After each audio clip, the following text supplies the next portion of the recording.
بسم الله الرحمن الرحیم. در اصل اول درس دوم هستیم. الحمدلله و الصلاة والسلام علی رسول الله صلی الله علیه و سلم و علی آله و صحبه اجمعین. در درس ما و شما ان شاء الله تعالی در مورد شرک اکبر بحث میکنیم که شرک اکبر شریک نبودن الله سبحانه و تعالی در 6 چیز هست. شرک نبودن مخلوق با الله در 6 چیز شرک اکبر حساب میشه. اگر کسی با الله مخلوق در ذاتش شریک بسازه، یا در صفاتش، یا در افعالش، یا در عباداتش، یا در اطاعتش، شریعتش، و یا هم در نامهایش، این شرک در چی گفته میشه؟ این شرک اکبر میشه. و شرک اکبر که هست حکمش چی است؟ حکمش چی است که انسان از ملت اسلام خارج میکنه و او را مرتد میسازه و تمامی اعمال نیک از بین میبره و کسی که مرتکب از شرک شده ایره برای ابد و دائمی در جهنم قرار میده. و اقسام شرک اکبر مثل که ما و شما در اول گفتیم در تعریف هم، پس 6 قسم شرک اکبر ما داریم. شرک اول در ذات است. و شرک در ذات چه قسم میشه؟ وقتی کسی نسبت والدین یا فرزندان یا همسر و شریک به الله میتن، مثل وقالوا اتخذ الله ولدا، مشرکین گفتن که الله فرزند گرفته است و این تهمت است و بهتان است بالای الله سبحانه و تعالی و این یک عمل ناروا و ناجایز هست، عقیده باطل هست و این شرک است. قسم دوم شرک در صفات و افعال الله سبحانه و تعالی است که بعضی کسا در صفات الله با الله مخلوق را شریک می سازن، در افعالش مخلوق را شریک می سازن و این اشکال مختلف دارن. مثلا یک کسی نسبت صفت الحکیم الله و مخلوقات، ما و شما میفهمیم که الحکیم به معنای حاکم، حکم کننده و تشریع کننده و کسی که تعیین میکنه احکام برای بنده هاش. این حال الحکیم ذات حاکمی هست که احکام تعیین میکنه و بالای بنده هاش حکم میکنه و حکمش با بسیار حکمت است. این حال بسیاری کسا و اینجا علما میگن که فقط کانت العرب تثبت حق التشریع. یعنی حق تشریع، تشریع چی رو میگن در زبان عربی؟ اصلا تشریع قانون ساختن میگن.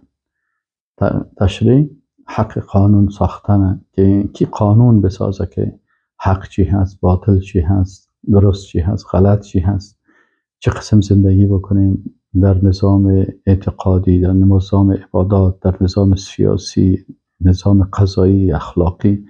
این کل قوانین از این که هستن ایره تشریع میگن. از همین خاطر شریعت، همین خاطر شریعت میگن که این بر ما و شما اما احکام الله سبحانه و تعالی را بیان میکنه. این حال عرب ها همین حق تشریع یا حق قانون سازی را برای کی میدادن؟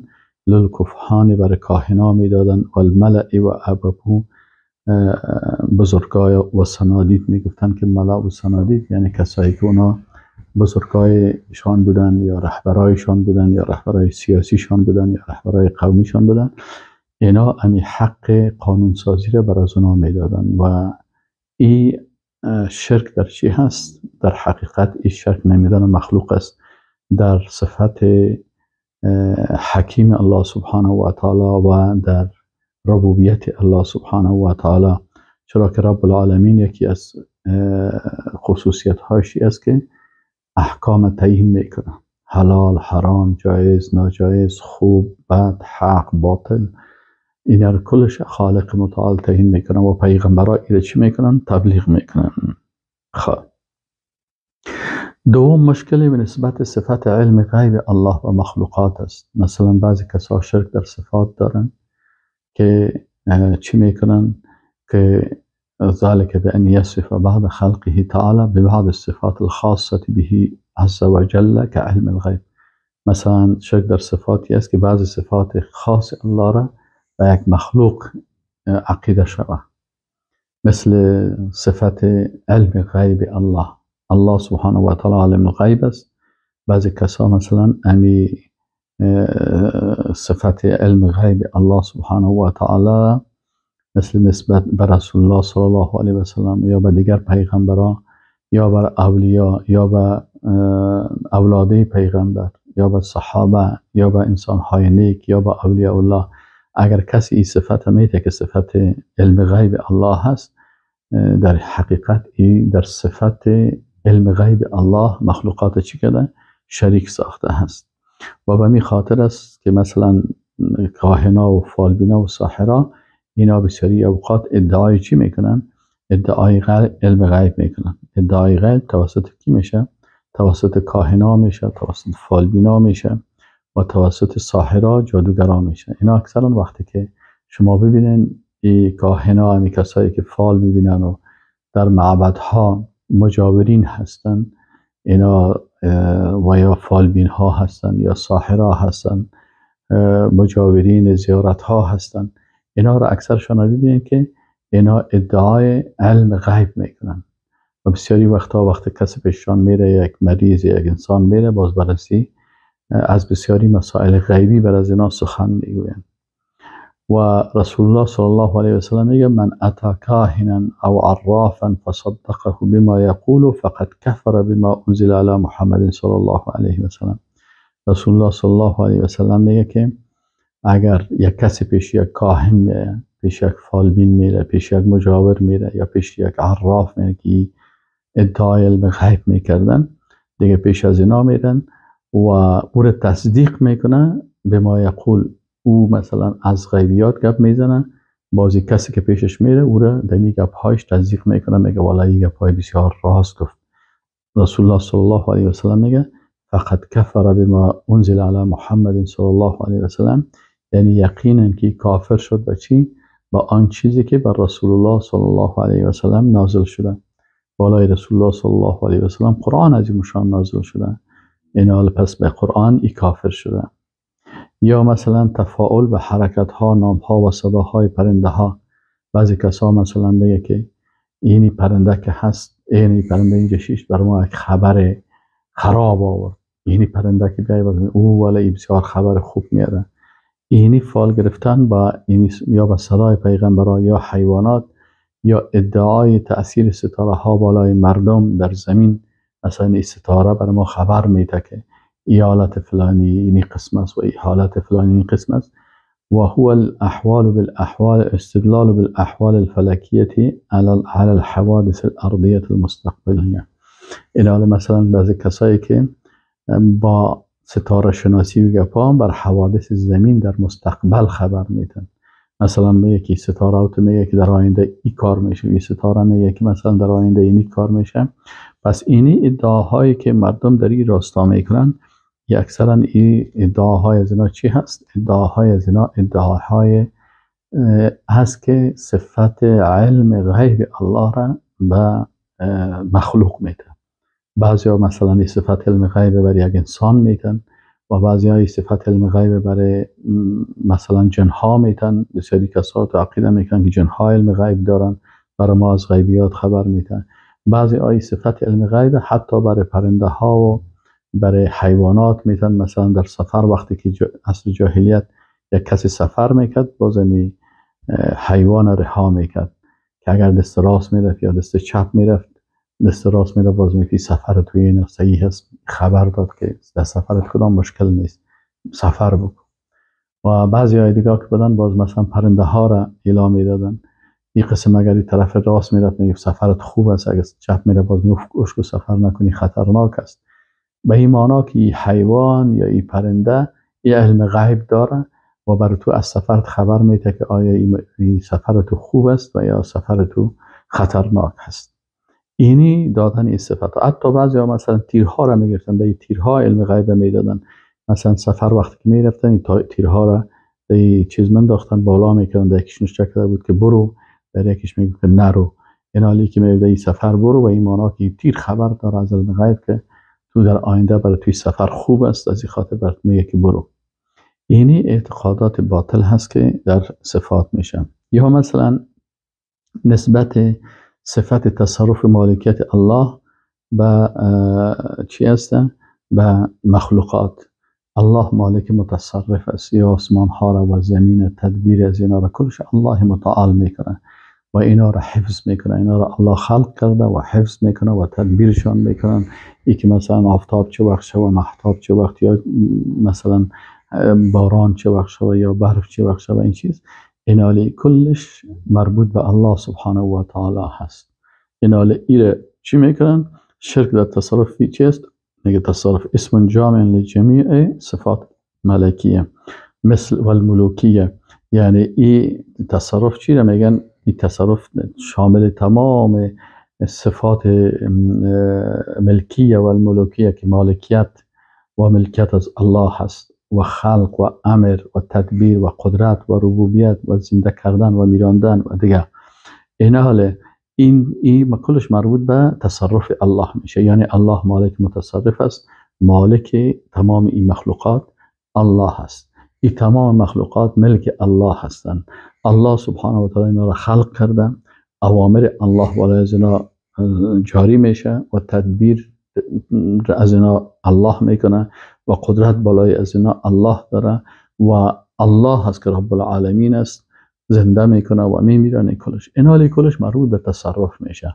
فاعتقاد ان غیره تعالی یملک النفع و يتصرف في جميع الامور فوق الاسباب شرک بالله فی صفت التصرف.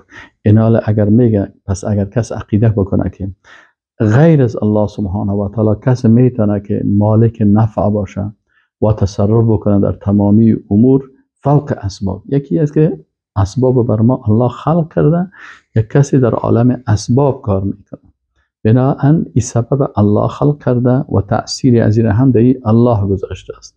این در عالم اسباب یک کسی میره دوا میگیره، یک کسی پیش دکتر میره، یک کسی عملیات میکنه، این عالم اسباب است.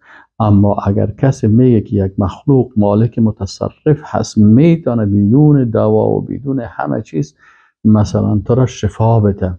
از چی طریق شفا بده؟ خب دو وسیله هست. یا وسیله تشریعی است که مثلا وسیله شرعی که مثلا تو توسط آیات قرآن و اذکار یک کسی را دعا میکنی برش که الله او را شفا نصیب بکنه، در عالم اسباب دست دعا به بارگاه الله بلند میکنی. و یا در عالم اسباب مثلا از این دوا میگیره. این دو وسیله موجود هست. یک کس نه این وسیله قرآن و اذکار استفاده میکنه و نه هم پیش دکتر میره، میگه بدون از این نفر میتونه که مثلا تو را چی کنه؟ برای تو منفعت برسانه، مالک تصرف بکنه، یا تو را زنده بسازه، یا میرانه، یا تو را صحت بده، بدون از این فوق اسباب. میگه این شرک به الله هست در صفت تصرف. مثل که مثلا بعضی میگن که اینی کفتر زیارت است، اگر این کفتر خوردی این کفتر تو را هلاک میکنه. خب این کفتر زار داره، این کفتر کدام مرض داره؟ اگر زار داشته باشه یا مرض داشته باشه یا کدام چیز، خب میگه ما در عالم اسباب بله کفتر مریض هست یا مرض داره یا کسی در این زار پیچکاری کرده، ایره نخوری، صحیح است. ما اگر ایره بخوری در عالم اسباب اگر کسی زار میخوره میموره. یا یک پرنده مریض است، مرض داره، او را میخوره، مثلا انسان مریض میشه. اما ای که پرنده خوب صفا سوتره و جور است، صرف به خاطر ازی که در یک زیارت رها شده، از این خاطر اگر تو حلال میکنی، ذبح میکنی، الله اکبر میگی بر تو ضرر میرسونه. خب این حلال الله را، یعنی این پرنده این مالک متصرف است. اینی را شرک در تصرف میگه. یا یک ماهی هست در یک جای در یک زیارت رها کردن، اگر این ماهی را بخوری باز این ماهی تو را میکشه. خب این ماهی کدام مرض داره؟ اگر ماهی مریض است، مرض داره، کدام چیز داره، صحیح است. اما اگر هیچ مشکل نداره، صرف به خاطر که ماهی است که در زیارت گذاشته شده، آیا این صاحب زیارت یا خود ماهی مالک متصرف است که ما را صحت بده یا میدانه؟ این اعتقادات خطرناک هست که انسان متوجه ازی باشه که در شرک در تصرف واقع نشه. و قل الحمد لله الذي لم يتخذ ولدا ولم يكن له شریک فی الملک. بگو که حمد و ثنا و صفت بر الله هست، ذاتی که لم يتخذ ولدا، نه فرزند گرفته هست، ولم يكن له شریک فی الملک، در مالکیتش و در تصرفش کس شریکش نیست، هیچ کس. امراه از او شرکت کردن هم میتونم. مخلوقات فقط در عالم اسباب که او مسبب الاسباب هم این تمام اسباب کی خلق کرده؟ الله سبحانه و تعالی خلق کرده و اجازه داده است. اما فراتر از او اگر کس عقیده میکنه و در تصرف مخلوق شریک میسازه، این مشکل بسیار خطرناک است.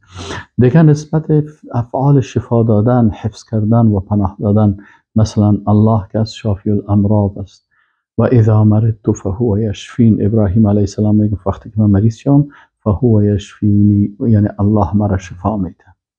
و اینمی قسم مثلا یعقوب علیه السلام میگه فالله خیر حافظ و هو ارحم الراحمین، بهترین حفظ کننده الله هست. پس اینال یا صفت شفا دادن الله را، یا صفت حفظ کردن الله را، یا صفت پناه دادن که ما شما میگیم در آیت قرآن میگه فاذا قرأت القرآن فاستعذ بالله. اینال کل ازیره در عالم غیر اسباب یا کسی بگه فلانی میتونه شفا بده، در فلانی جای میری ایور تو بدون کدام سبب، بدون کدام دوا کمی رفتی پیشش تو را شفا میده. چی که قرآن خواند او فوت کرده ولی قرآن تلاوت نمیکنه، نه کمی بری بر تو شفا میده. پس اینی صفت شفا دادن یا مثلا حفظ کردن. حفظ کردن چه قسم است که الله حفظ میکنه، ایره بر مخلوقات بده یا پناه دادن بر مخلوقات بده، این هم یعنی این شرک در صفات میشه. و نسبت صفات نفع و ضرر و مخلوقات و ترسیدن از آن، مثلا نسبت نفع و یخوفونک بالذین من دونه، و ترا میترسانن به مخلوقات. یعنی مثلا بت پرستا رسول الله صلی الله علیه و سلم از بت‌های خود میترساندن، صحابه را از چی میترساندن؟ از بت‌های ما، که اگه بت‌های ما را بشکنانین باز این شما را هلاک میکنه و تباهتان میکنه و مرضا مبتلا میکنه. اینال یا قوم بت پرستای قوم هود علیه السلام، هود علیه السلام از معبودای باطلشان میترسانه، میفتن که ان نقول الا اعتراک بعض الهتنا بالسوء، بعضی از معبودای ما ترا از اشتی گرفته و ترا مریض. این الله متعال میگه انما ذالکم الشیطان یخوف اولیاءه، این شیطان است که دوستای خدا میترسانه. فلا تخافون، پس از اونا ترسین، و خافوهم ان کنتم مؤمنین، و از ما بترسین اگر شما مؤمنا هستین. و حاکم نیشاپوری رحمه الله روایت میکنه، میگه وقتی که بنی سعد ابن بکر شخص را به نام دمام ابن ثعلبه به نزد رسول الله صلی الله علیه و سلم فرستادن، بعد از مسلمان شدن امی دمام به نزد قومش برگشت، مردم پیش از او جمع شدن، او امی لات و عزی را دشنام داد، یعنی بدگویی کرد که اینا مخلوق هستن، اینا چیز کردن نمیتونه. مردم برش گفتن که مه یا دمام اتق البرص والجذام، ای دمام احتیاط بکو که تو را مرض پیس میشی که تو بت‌ها را بد بگویی، جذام تو را میگیره، جنون دیوانه میشی. فقال ویلکم انهما والله لا یضران ولا ینفعان، گفت لات و عزی که اسی سنگ ها هستن یا هیچ نفع و ضرر رسانده نمیتونه. ان الله قد بعث رسولا، یقینا که الله سبحانه و تعالی پیغمبری فرستاده، و انزل علیه کتابا، و کتاب فرستاده، استنقذکم به مما کنتم فی، شما را نجات میده از آن چیزی که در شرکیات و کفرات هستین.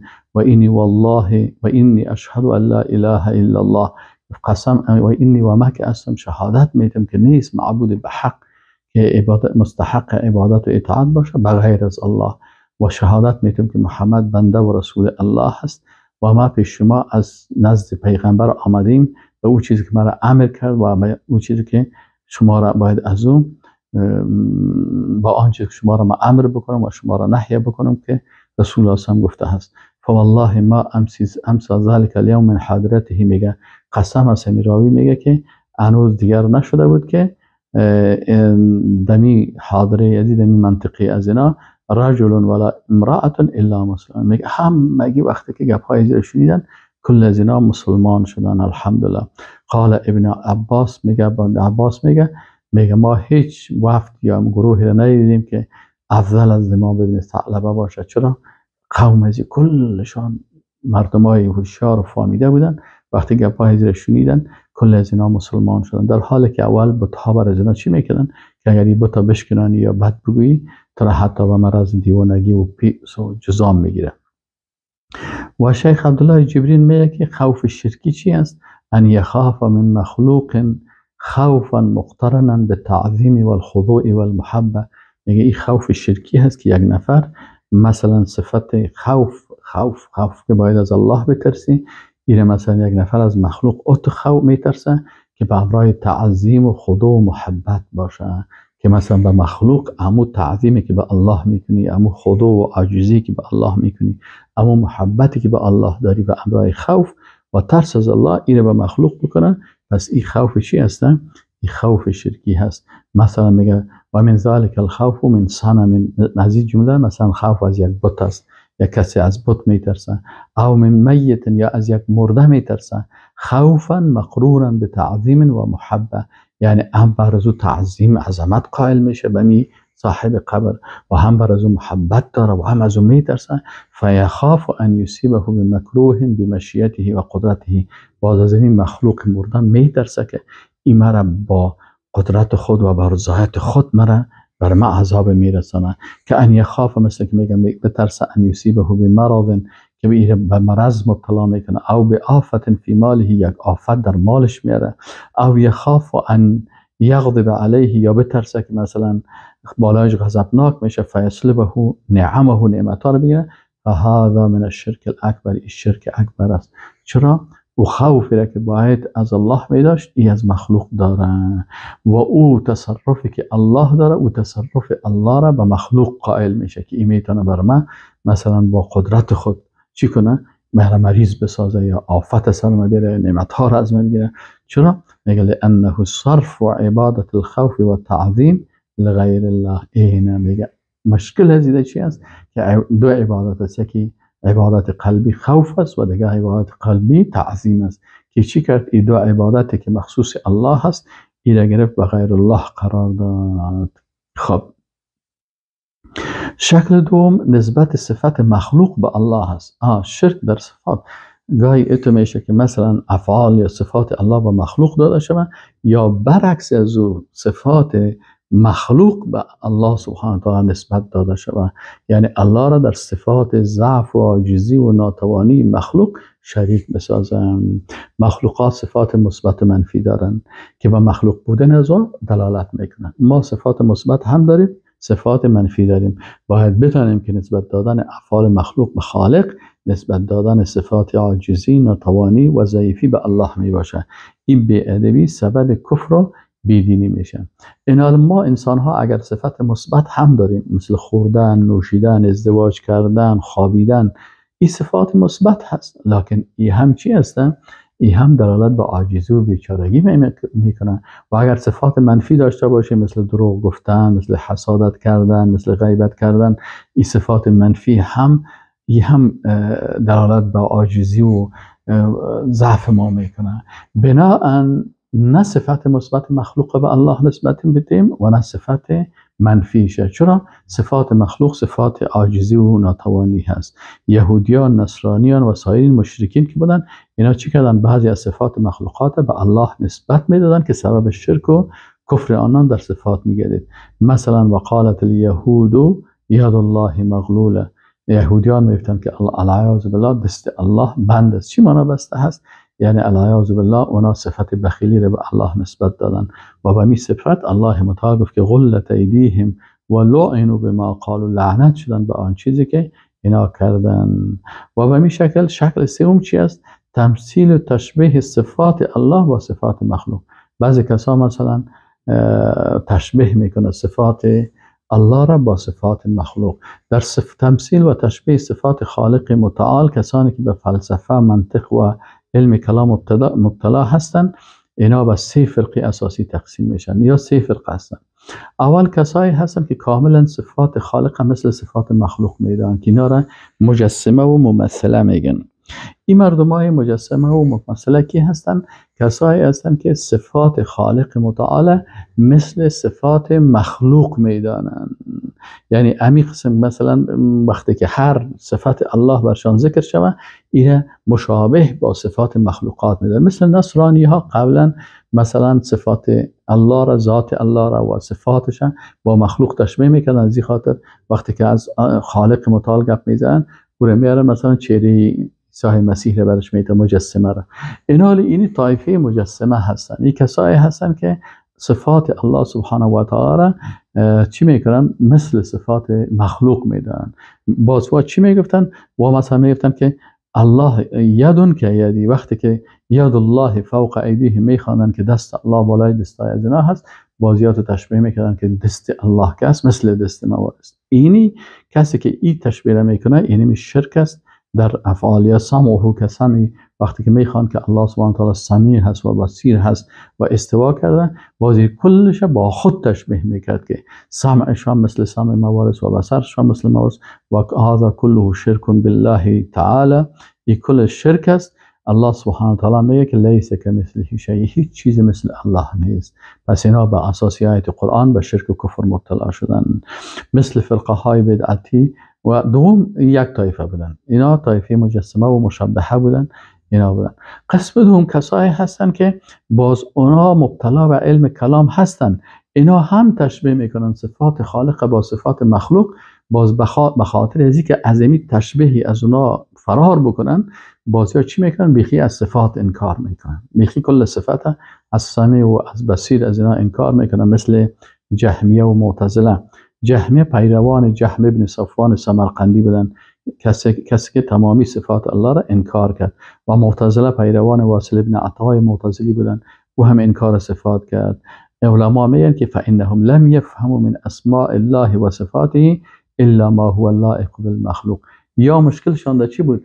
یا وقتی که صفات الله را بحث میکردن، سمیع و بصیر، یا را فورا تشبیه میکردن با صفات مخلوق. همین قسم چرا؟ اینا با عقل خود و با فهم خود، در حالی که صحابه میگفتن که صفات الله و افعال الله مربوط غیب است. لیس کمثله شیء، چیزی که الله خبر داده در قرآن و در سنت رسول الله صلی الله علیه و سلم بیان کرده از صفات و افعال الله، ما ایره قبول داریم، لکن هیچ وقت در ذهن خود صفات خالق با مخلوق تشبیه نمی کنیم. صفات خالق است که به جلال و عظمت الله سبحانه و تعالی، مثل که الله با ذات با عظمت است، مثل که علم الله سبحانه و تعالی شایسته الله هست، عالم و غیب و شهادت است. ما علم ضعیف است، بنا ما هیچ وقتی که از صفت علم الله صحبت میکنیم، هیچ وقت صفت علم الله را با علم مخلوق تشبیه نمیکنیم. علم ما خو بر اساس مطالعه و درس و زحمت و شاگردی هسته. علم الله سبحانه و تعالی علم غیب است، علم هست که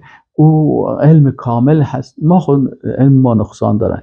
به همین قسم که علم خالق با علم مخلوق تشبیه نمیکنیم، این همین قسم سمع الله را، شنیدن الله را، صفت سمیع الله را، صفت بصیر الله را، صفت مثلا ید الله را، وجه الله را، استوای الله را با مخلوق تشبیه نمیکنیم. این مردمایی که جهمیه و معتزله بودن و دیگه کلامی ها، اینا در ذهنشان تشبیه هست، مثل اون مشبهه اول واره.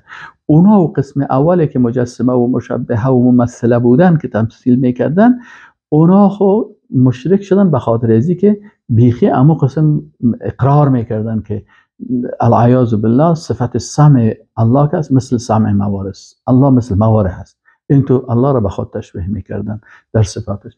اما این طایفه دوم که از باز اینا به خاطر ازی که آلزم و تشبیه از اونا بگریزن که اونا کافر شدن، ما مثل از وارد تشبیه مبتلا نشیم، ایوازه که مطابق منهج صحابه و تابعین تابعین صفات بگن که صفات الله هست، او مربوط غیب است، ما نمیفهمیم کیفیتش.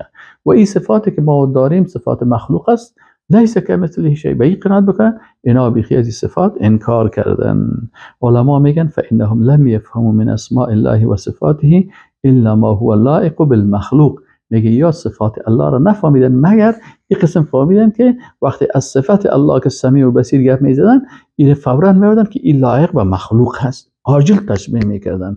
ثم شرعوا فی نفی تلک المفهومات، به خاطر که در ذهنش مفهوم غلط است، حالا مفهوم غلط خدا چی قسم از این فرار بکنه؟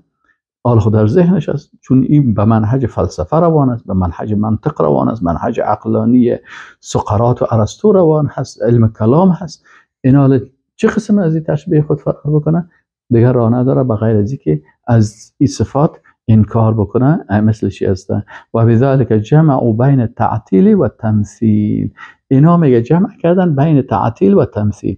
اول تمثیل کردن صفات خالقه مثل صفات مخلوق فکر کردن، بعد به خاطر فرار از این تمثیل خود چی کردن؟ تعطیل کردن. بیخی گفتن این صفات رد کردن و قبول نکردن و انکار کردن از صفات.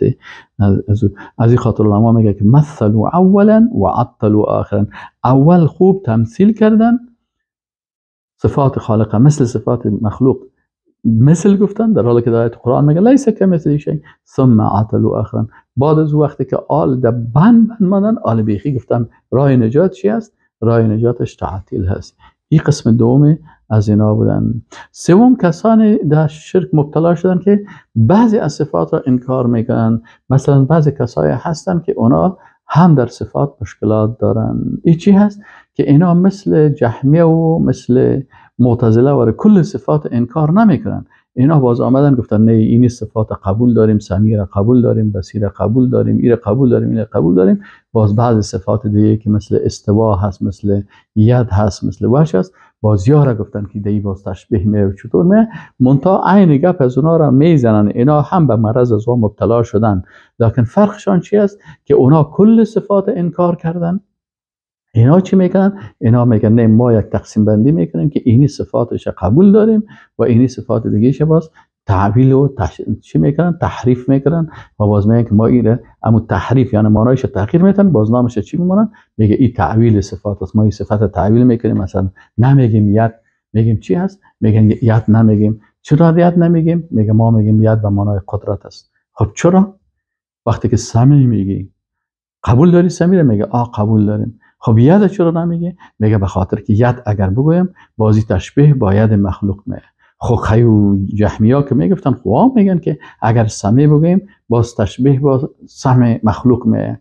نه، میگه سمیع را قبول داریم، ید را قبول نداریم. این همون دلیل است، منتها او را در جاهایی که مثلا عقل خود حاکم ساختن، اگر عقلش قبول کرد او را قبول میکنه، بازودگاهش میاره میگه این ما قبول نداریم. پس این سه طایفه شد. طایفه اولی کسایی هستن که صفات خالق 100% با صفات مخلوق تشبیه میکنن و اینا به نام مجسمه و ممثله مشهور هستن. اینا چی هستن؟ اینا گمراه در صفات الله هستن. قسم دوم کسایی هستن که صفات خالق با صفات مخلوق تشبیه میکنن و به خاطر فرار از این تشبیه بیخی از صفات از کلش انکار میکنن، مثل جهمیه و معتزله. قسم سوم کسای دیگه هستن که اونا صفات خالق با صفات مخلوق تشبیه میکنن ولی بعضش قبول میکنن، بعضش قبول نمیکنن. باز میگه در اینیایش تشبیه میه، در ایش تشبیه نمیه. در سمیع و بصیر و در علیم و در یا میگه تشبیه نمیه. پس یا را قبول میکنن، میگه ولی صفات الله را قبول داریم، اما صفات دیگه مثل ید و مثل وجه و مثل استوای الله را بازی را چی میکنن؟ تحریف میکنن و میگن که این تشبیه میه. پس عمو گپ است. از این خاطر بهترین منهج چی است؟ بهترین منهج صحابه هست، منهج رسول الله صلی الله علیه و سلم، اصحاب رسول الله صلی الله علیه و سلم، تابعین و تبع تابعین که کلی اینا سلف گفته میشه. منهج از ما در صفات دقیق ترین و خوبترین منهج است. او چی هست؟ که وقت ما در صفات خالق بحث میکنیم، صفات خالق شنیدیم، میفهمیم که صفات خالق و افعال خالق متعال مربوط غیب است. ما در کیفیتش مداخله نمی کنیم و تشبیه با صفات مخلوق نمی کنیم. نه تشبیه می کنیم، نه تمثیل می کنیم، نه تحریف می کنیم، نه صفات تعویل می کنیم و نه صفات تعطیل می کنیم. باز بگیم این صفات مثلا خب اگر ید به معنای چیز گرفتن مثل که معطله یار گفته میشن، چه قسم تعطیل میکنن؟ مثلا وقتی که صفت ید گفتی که ید به معنای چی هست؟ به معنای قدرت هست. خب قدرت خود در دیگه آیات قرآن گفته شده که قدیر هست، مثلا قادر است و مقتدر است.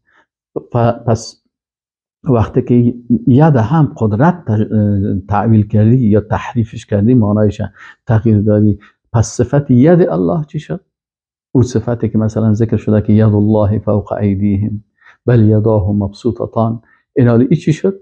باز این در حقیقت معطل قرار گرفته شد و این از صفت الله انکار شد. این قسم سوم اول ما شما شرک در ذات داشتیم، باز شرک در صفات داشتیم و قسم سوم شرک در چی میه؟ شرک در عبادات میه. شرک در عبادات چی است؟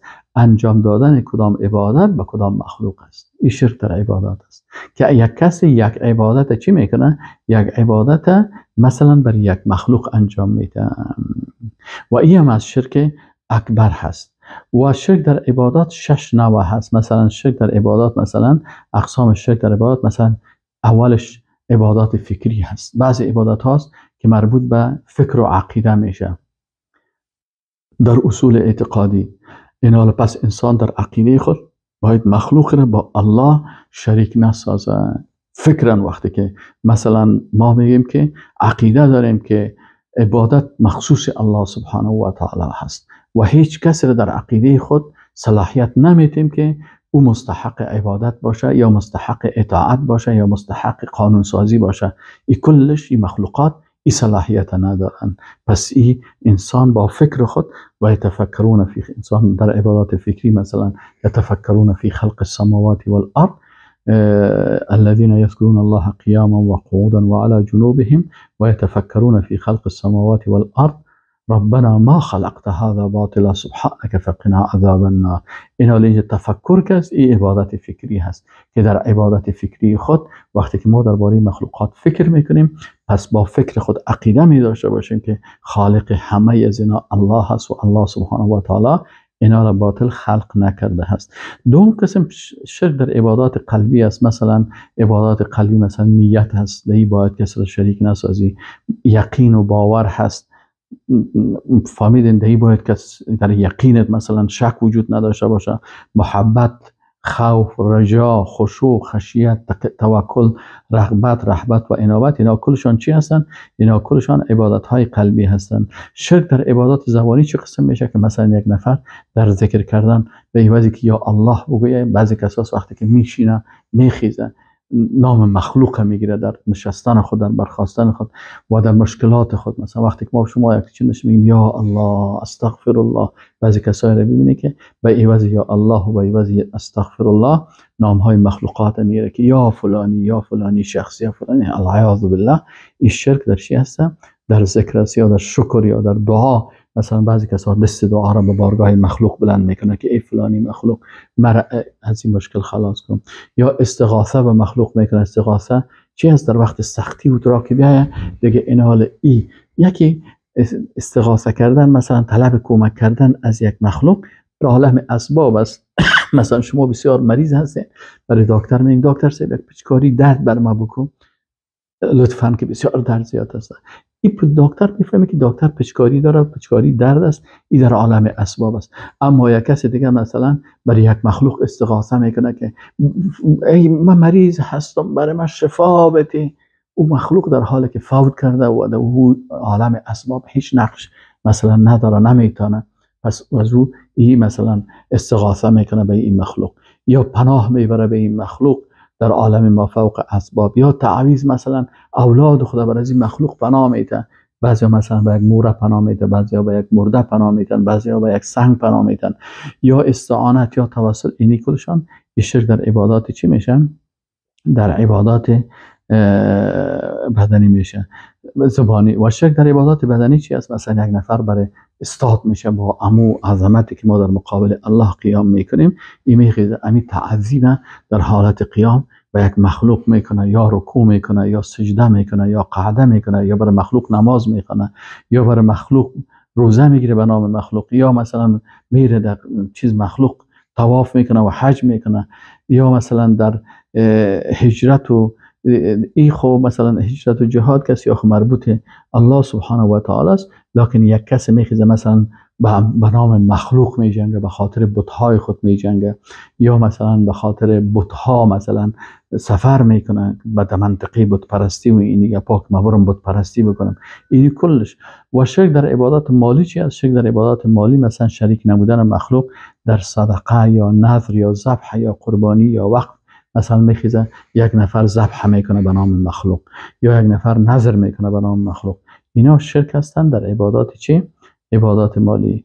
و شرک در عبادات تشریعی چی است؟ شریک نبودن مخلوق در تعیین احکام تشریعی در زمین الله هست. این موضوع شرک در عبادات تشریعی که هست که مثلا یک کسی یک مخلوق را با الله در چی شریک میکنه؟ در این مسائل شریک میکنه که این مسئله مربوط میشه به شرک در حکم که ما و شما انشاءالله تعالی ایره باز در درس بعدی مفصلا سر از انشاءالله صحبت خواهد کردیم. و السلام علیکم و رحمت الله و برکاته.